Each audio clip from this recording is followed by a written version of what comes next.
Welcome to Insights for Manufacturing, the podcast that supports the UK manufacturing sector. Hosted by Jeff Beecham, the manufacturer's recruiter. Hello and welcome to Insights for Manufacturing. Today we're focusing on leadership, and I'm delighted to welcome my guest today, Jenny Haase.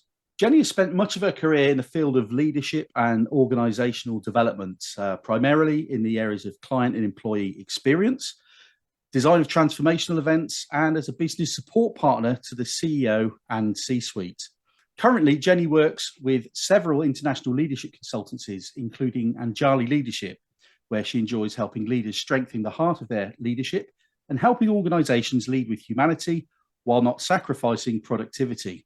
Jenny is the founder of Kindness from the Heart, and she believes that even a seemingly small act of kindness can unleash an energy that ripples in ways unimagined, touching countless lives and transcending generations. Her mission is to share a compelling vision for creating a legacy of kindness. And she knows that by deepening our practice of both kindness and gratitude, we can bring a profound sense of joy and abundance into both our personal and professional lives. So welcome to the show, Jenny. How are you today? I am great, Jeff. Delighted to be here. Thank you. You're very welcome. And well, this conversation has been a few months in the making, hasn't it? And I'm just going to explain to the audience that you and I have been sort of friends online for the last sort of, well, coming up to 2 years. And we met through Jane Adshead Grant and one of her listening courses. And also Kevin Monroe with his gratitude. Absolutely. Two wonderful groups that I've learned so much from. Traditionally, let's get into kindness straight off the bat. The words kindness and leadership, they aren't always closely associated. And in fact, with some business leaders, kindness wouldn't even make it into their top 10 of priorities, if at all. Good leadership should involve many skills and qualities and behaviors and values. So why is kindness such an important part of that mix, Jenny? That's a really great question, Jeff, and very relevant today. There's a wonderful article in CEO World magazine. This is back from December of 2021, and it was written by Colleen Collender, and it's entitled, "Kindness is the New Superpower for Leaders." And so many of her points resonate deeply with me, and I agree with, and just want to share just some of those. For example, she says, kindness is a powerful form of currency that we can trade for loyalty, trust, and high performance. And I would add to that, that is a universal language that anyone can speak, anyone can understand. Yeah. She also shares about that leading with kindness is what will separate good leaders from great leaders in the future. Absolutely believe that. The old era of leadership was about status, title, power, dictatorship, if you will, self-serving and having people do what you say. And the new era of leadership is about kindness, compassion, authenticity, collaboration, trust, humility, and being a leader that people choose to follow. In this new era of leadership, organizations that thrive will be those who cultivate a culture of openness, mentoring, inclusivity, build human connections, and empower their people to lead with kindness. And she also shares that being a leader takes courage and strength. And a lot of times, you hear people think that, leadership, the skill of kindness is a soft skill. And it really isn't. It takes courage and strength and conviction. Kind leaders are capable of making good and strong business decisions, even tough decisions, and doing it with kindness. And they provide feedback with both honesty and kindness. You can do that. Kind leaders genuinely care and have a people-first philosophy. They get to know their people, understand how they can support them to reach their goals, and create an environment where people thrive and bring their best selves to work each day. So isn't that the kind of leader you want to be? You want to, provide that environment where people do bring their best selves, and you're going to get the best results from them. The company's going to get the best results. And then being a kind leader is essential in today's world. I absolutely agree. Authenticity, transparency, self-awareness, warmth, and emotional intelligence are all characteristics and building blocks of a successful leader. And it also empowers others to lead with positivity and purpose and being open-minded, and encourages collaboration and innovation.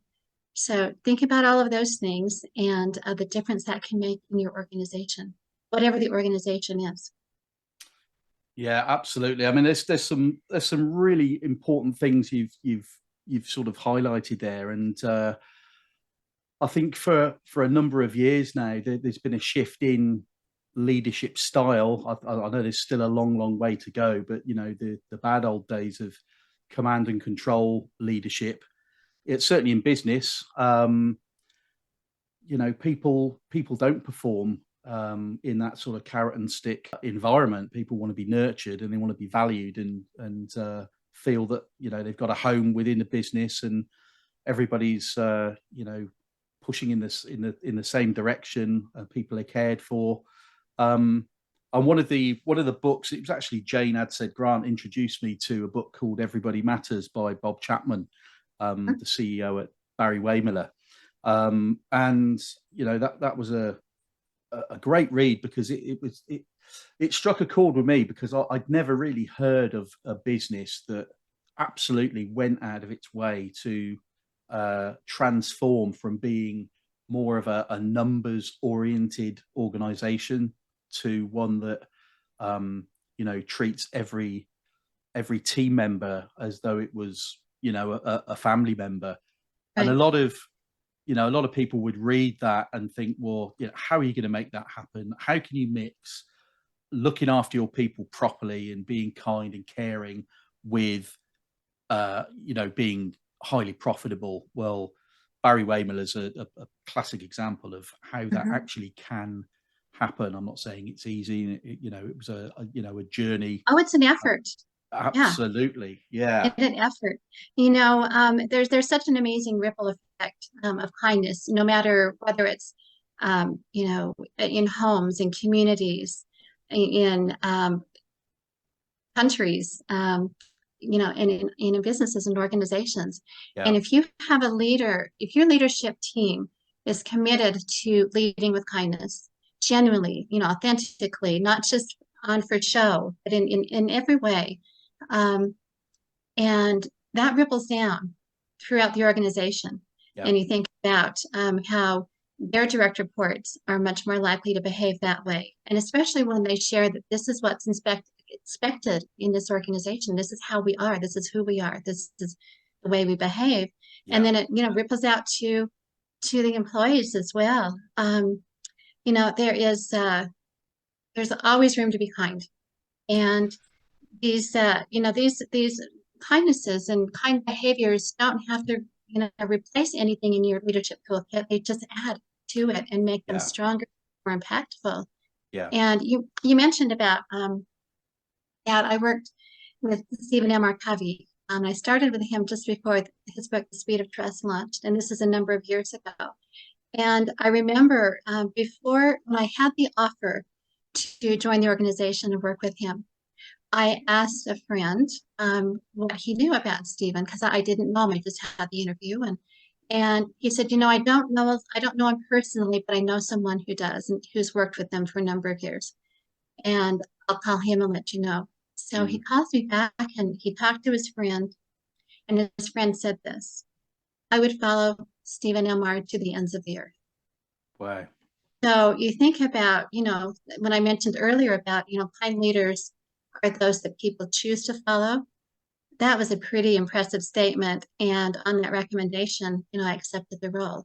And I'm so glad I did. And another example is my cousin, Takuya Hirano, was a few years back, he was the CEO of Microsoft Japan.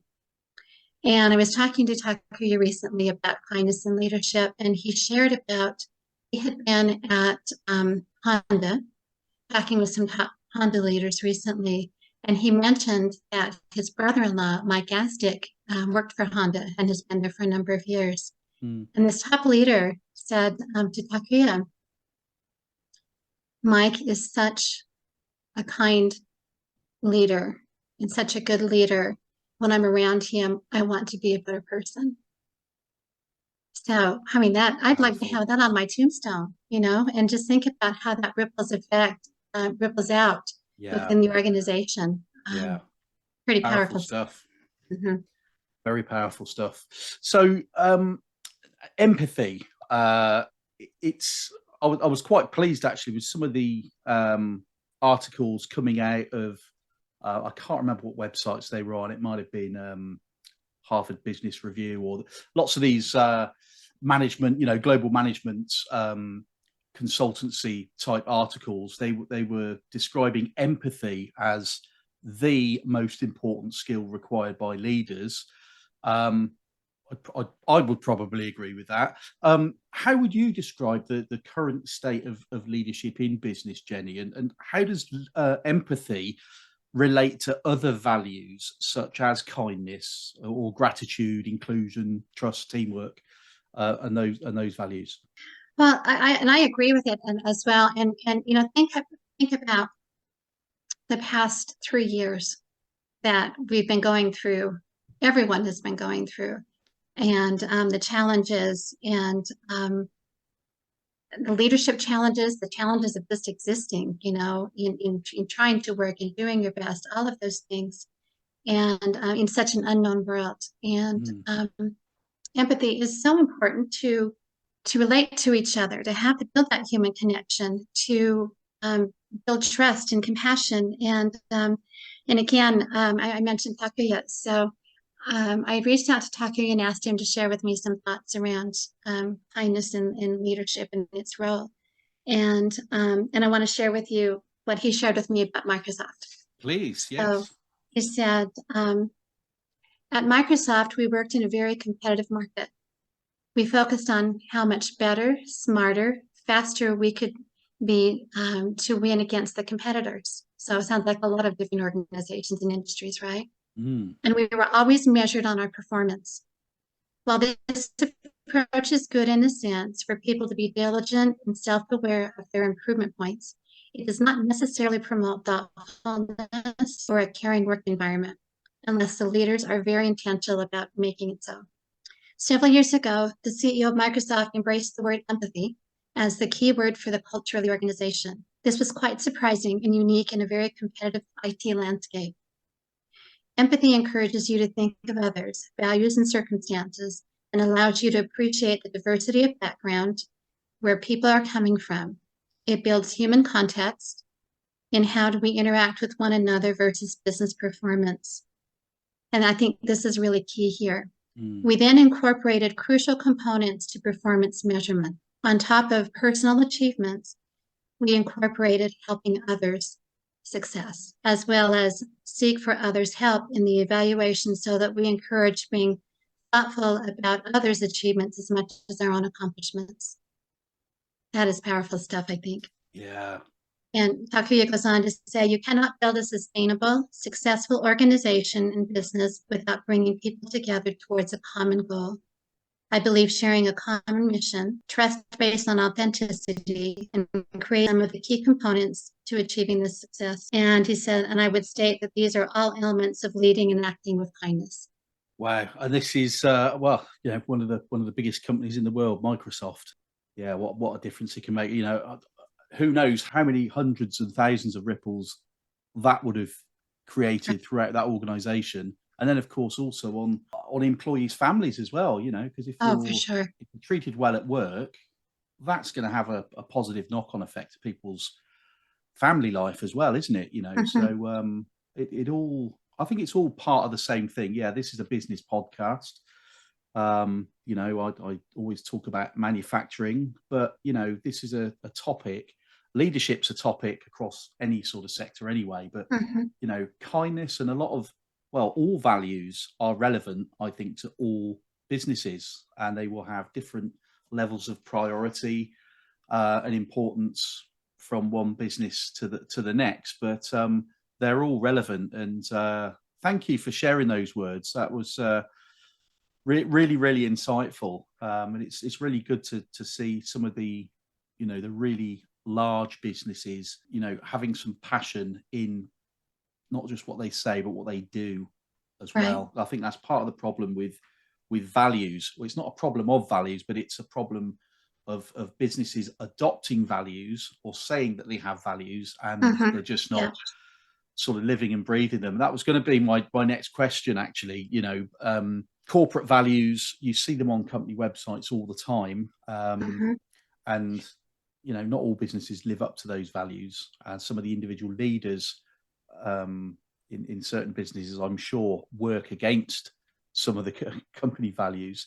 And one thing that I have thought about a few times in the past is, when businesses choose their values, have they got that right in the first place? It's one thing, setting out a vision, a mission statement, what are our values, and then trying to bring everybody together to have the behaviors that live out those values.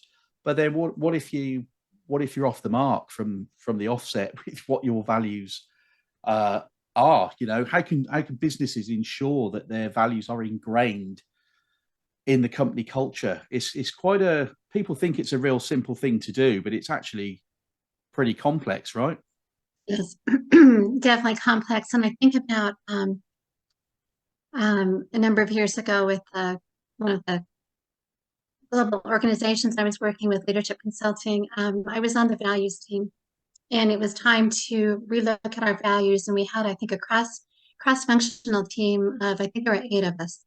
So that was something that was key, was having that cross-functional, getting insights. And we met multiple times, including having an offsite, to really dig into, okay, what are those values that we want to lead our organization with? And, what does that mean? How are they actionable? Being descriptive around that. And it was a lot of hard work and drilling down. And then we came up with I think there were 8 values that we felt really comfortable with. And then we presented them as a team to the leadership team, and then got their feedback, and then fine-tuned them further. And then we rolled them out to the organization.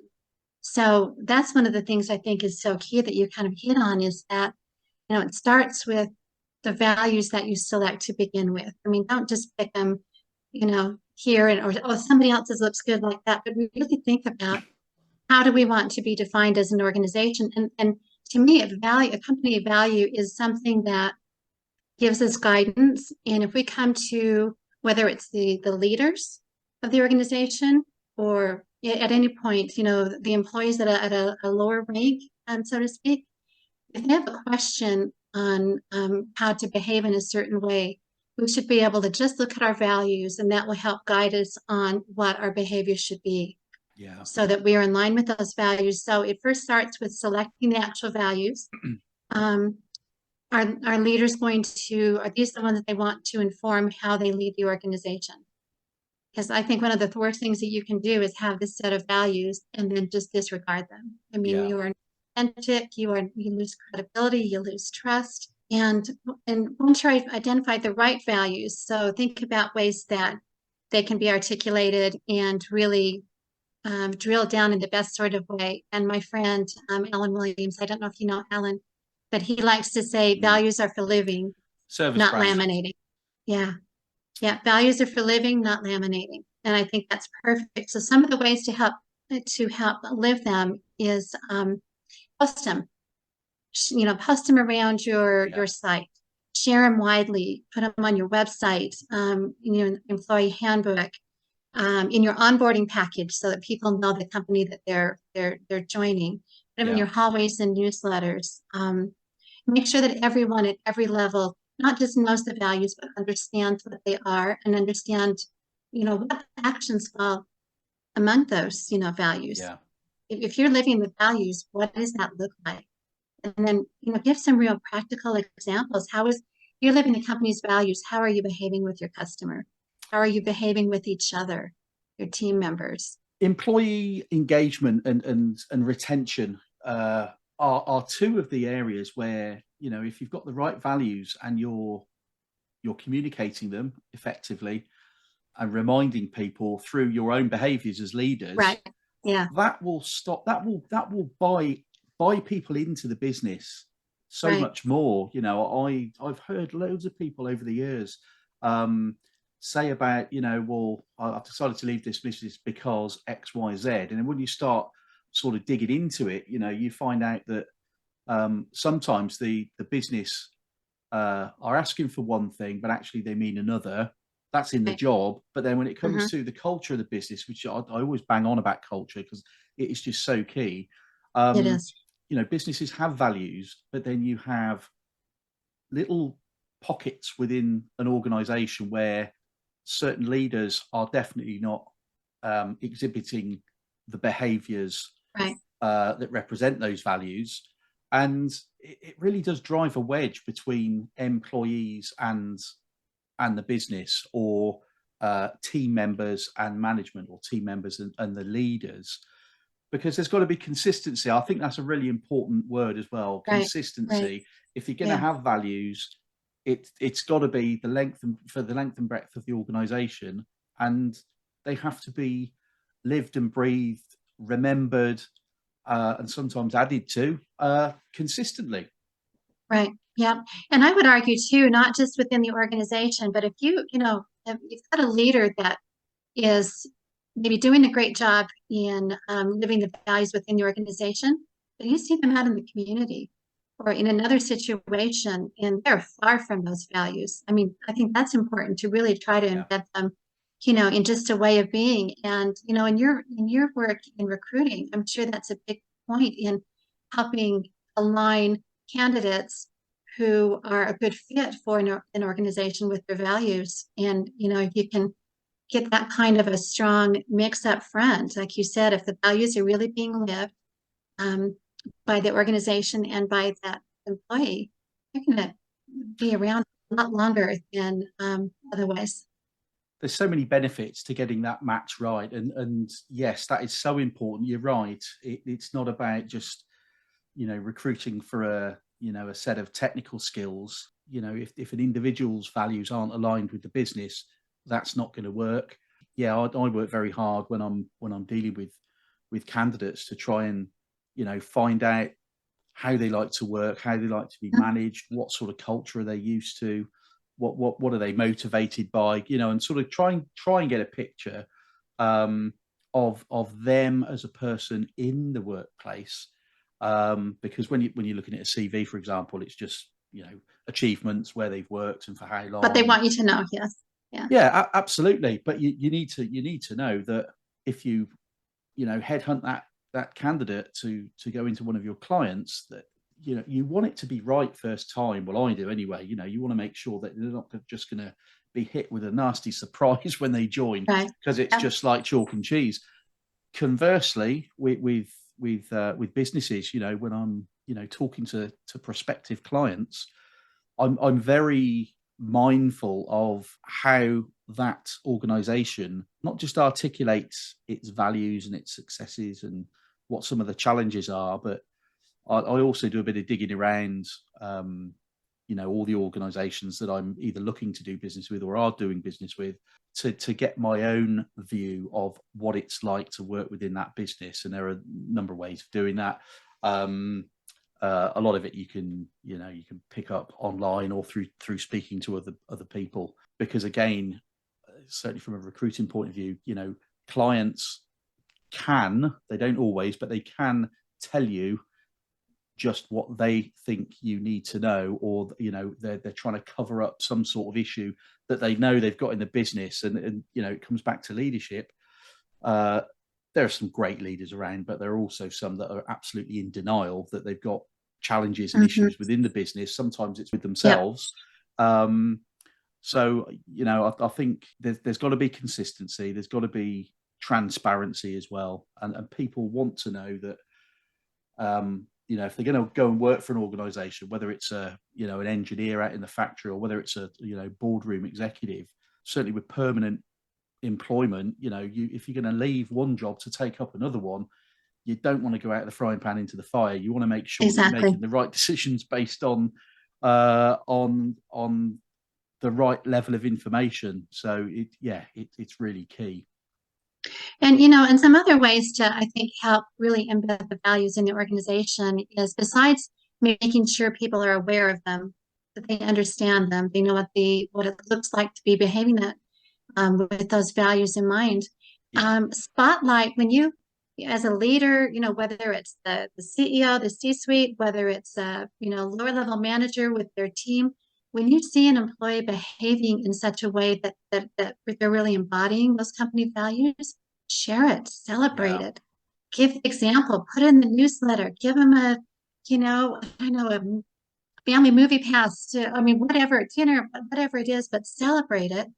And I think one other thing is that, to me, it's important to remember too that values are guidelines, right?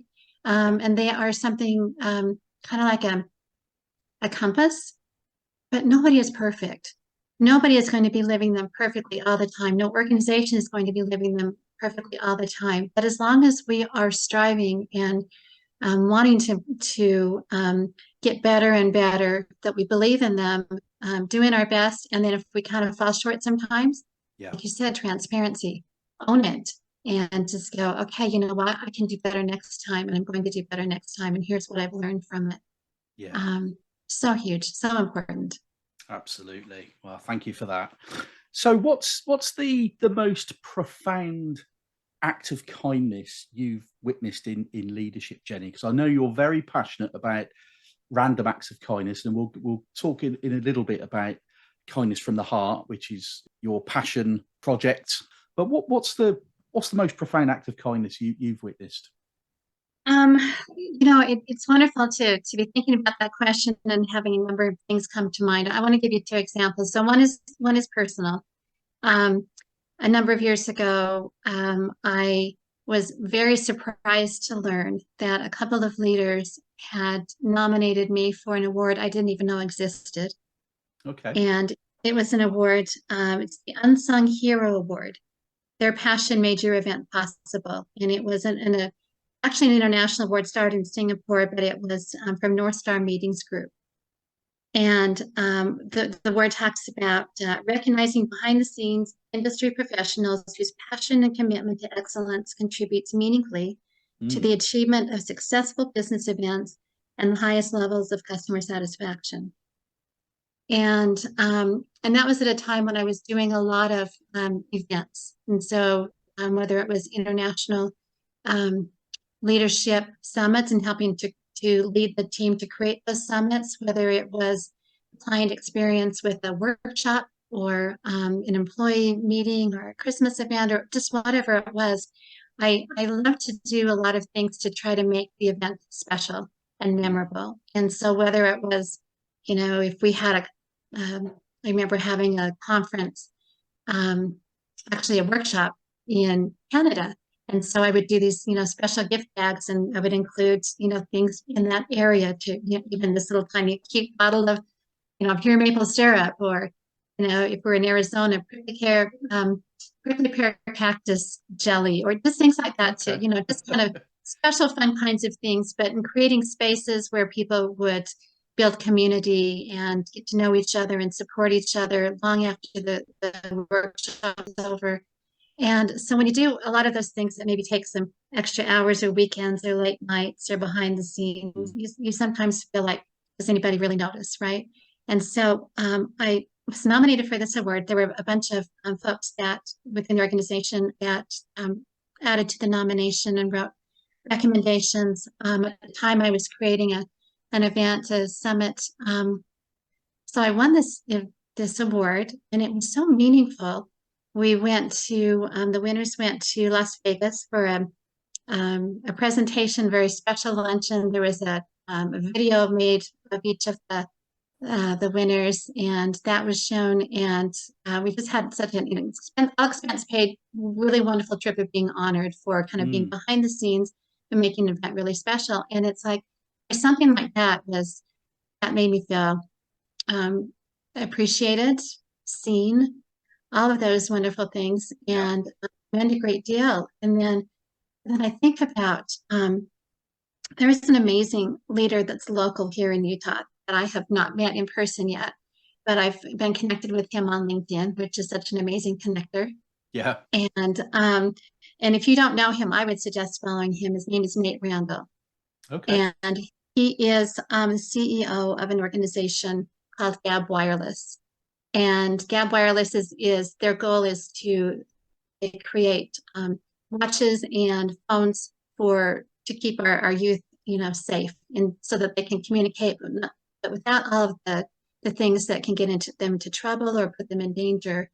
Yeah. And so Nate is someone who is just really remarkable in his leadership.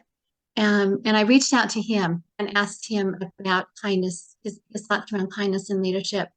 And he shared about a post that he had done on LinkedIn recently, and it was how do I decide whether or not to invest my time? And looking at that post, he talks about his equation is time plus taking action equals impact. So if he Yeah. finds that it's going to have an impact, if it's going to make a difference to family, friends, single parents, employees, the organization, then he's going to invest his time in that. And he says, if I'm not making an impact, it's not worth my time. Yep. And I love this. He says, I have found that the lasting impact of kindness will always be worth my time. And for example, I think about a month or so ago, Nate was hearing more and more about people that were involved in layoffs. And he's got a real respect and soft spot in his heart for single parents, because for a time he was raised by a single parent. Okay. And this man goes above and beyond in helping to lift single parents. And so he's developed, in the past year and a half, he's developed an amazing LinkedIn following.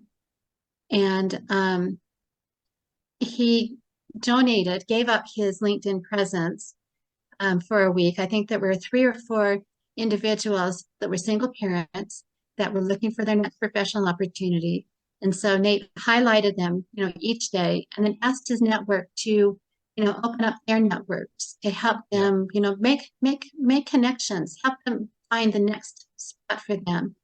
And it was really remarkable, the outpouring of people just reaching out and saying, oh, you're interested in, product development? I know someone that I can connect you with. And, Yep. Doing things that are just above and beyond like that. He's doing all the time. And you think about how, he really embodies that message I mentioned earlier from that article about kindness being the new superpower for leaders. Yeah. And, he's always wearing that cape in such an authentic and genuine way. And when you look through the responses that he has, it is really bringing people their attention and their interest and their loyalty to Gab Wireless and the products they have, as well as the kind of leadership that Nate is showing. And it's very genuine, and it's the kind of impact that you just don't have with a slick marketing campaign. Yeah. I mean, you just can't buy that kind of genuine loyalty and interest. It's been remarkable to witness. Yeah, and that's a fantastic example, and thank you for sharing that. I mean, it so fits with that notion of, culture is and should be driven from the top.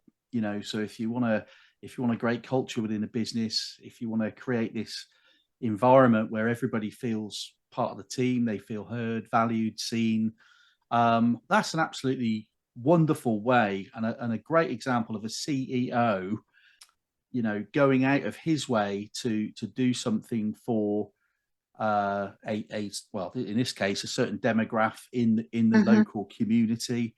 But that's, yes, it's helped those single parents, but it's also sent a really clear message to the employees of that business as to, this is the real CEO. This is our leader.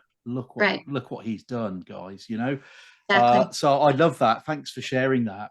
Well, I've got a quote. I was thinking before we did this podcast, I was thinking about some quotes that I'd heard of in the past about kindness. And one of my favourite ones that I revert back to quite often is actually from Sir Winston Churchill. We make a living by what we get. We make a life by what we give.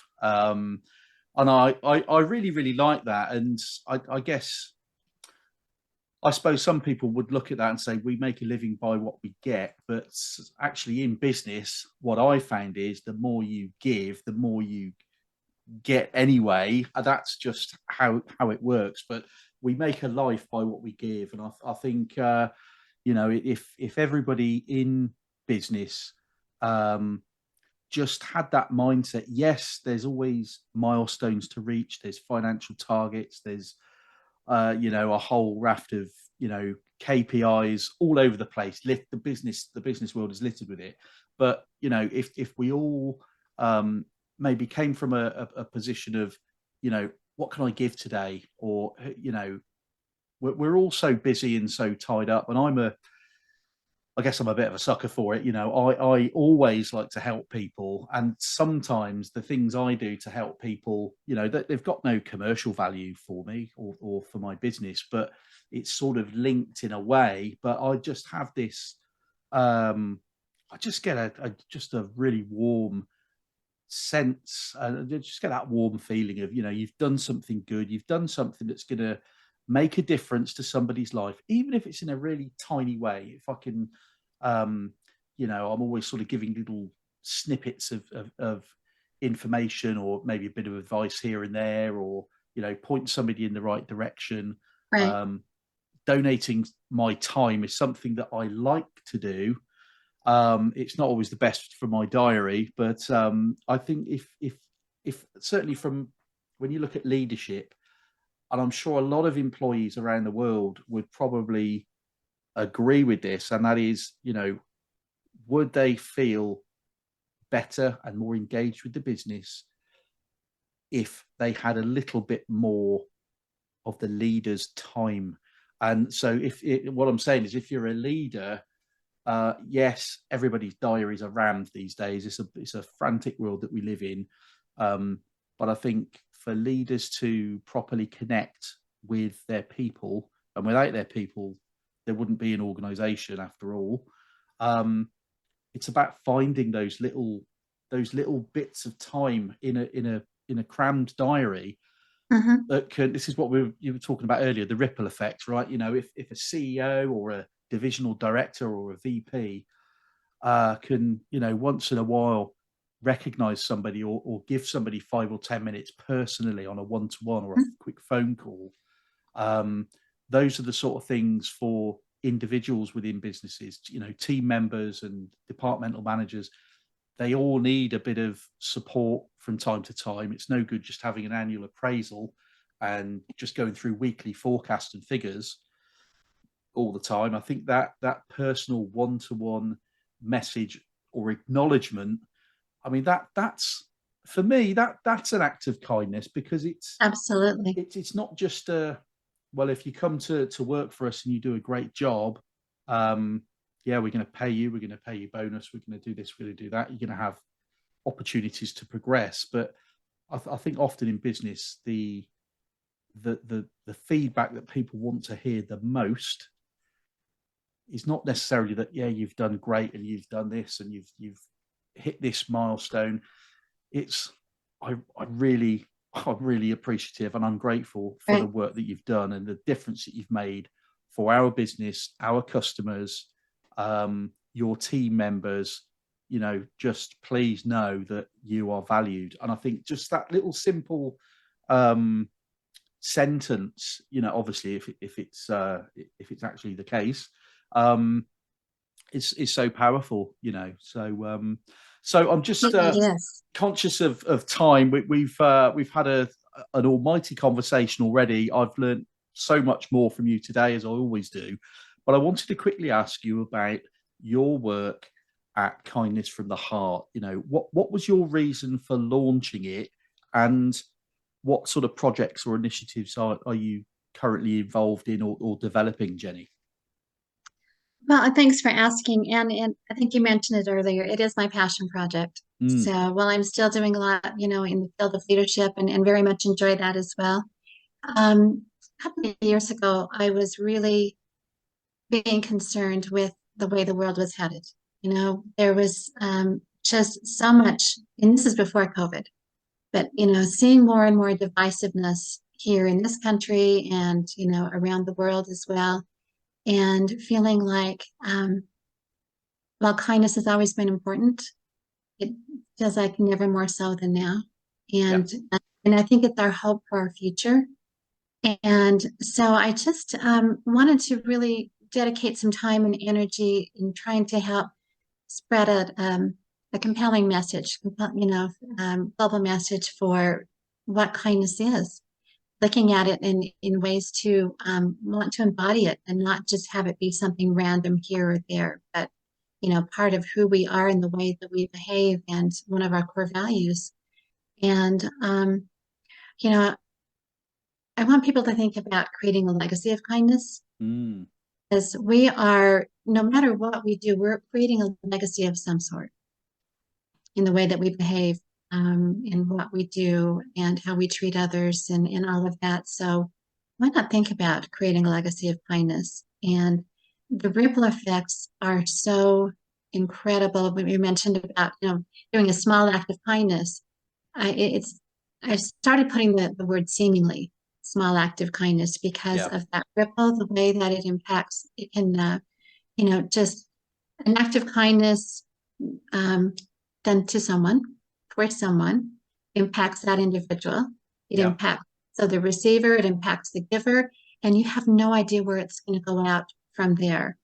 And whether it's the way that we, for example, the way that we treat our employees, um, they're going to behave with your customers and clients and treat them very much the same way that they're being treated internally within their culture. Yeah. How do you want that to be? How do you want that to be reflected? And so, a number of different initiatives I'm involved in, planning World Values Day, and that's annually in October.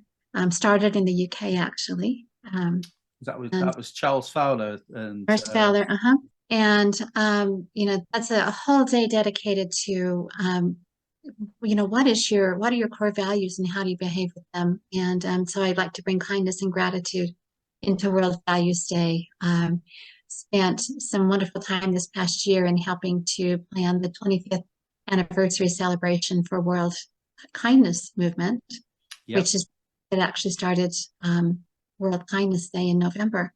And spoke at their presentation, and I think that Jeff, you joined us for that. I look to find ways that we can create, maybe when we give gifts that inspire kindness. Just a quick sample that I did. My mom was turning 91 a few years back. She's almost 94 now. And I decided to invite people to do an act of kindness in her honor to celebrate her 91st birthday, to send it to me. And I put it together in a book for her. And Oh, wow. so here's the book that turned out. You see that? Yes. Oh, wow. That's So, brilliant. so that was 91 plus acts of kindness because people did multiple acts. There were Yeah. 133 acts that were completed. And the ripple effect of that just goes out. My mom was so touched that she decided she would do 133 acts of kindness in turn. So that jumped out, shared it with somebody else. They committed to doing 133 acts. And it's just, who knows where this has gone from a simple gift to honor my mom. So I love, little adventures and things like that to just help bring the focus to kindness and maybe help us think about kindness in a different way. What a wonderful sort of vision there, celebrating 91 years. Crikey, that's an achievement in itself. But as you say, all of the different levels and the ripples that would have created other smiles, other people enjoying life or their work a little bit more through a little act of kindness from somebody else. Yeah, I think we do need a bit more of that in the workplace and around the world in the local communities.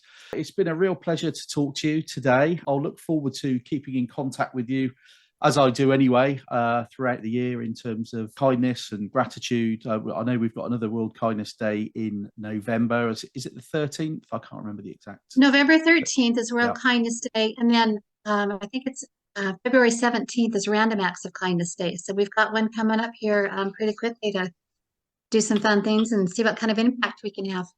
Great. Well, I wish you all the best with everything you're involved in. Thank you very much indeed for sharing your time with me today. So that wraps up today's episode. I hope the audience have enjoyed our discussion. Thanks again to Jenny Haase from Utah, USA. Thank you for listening, and look out for the next episode of Insights for Manufacturing. See you next time, and bye-bye.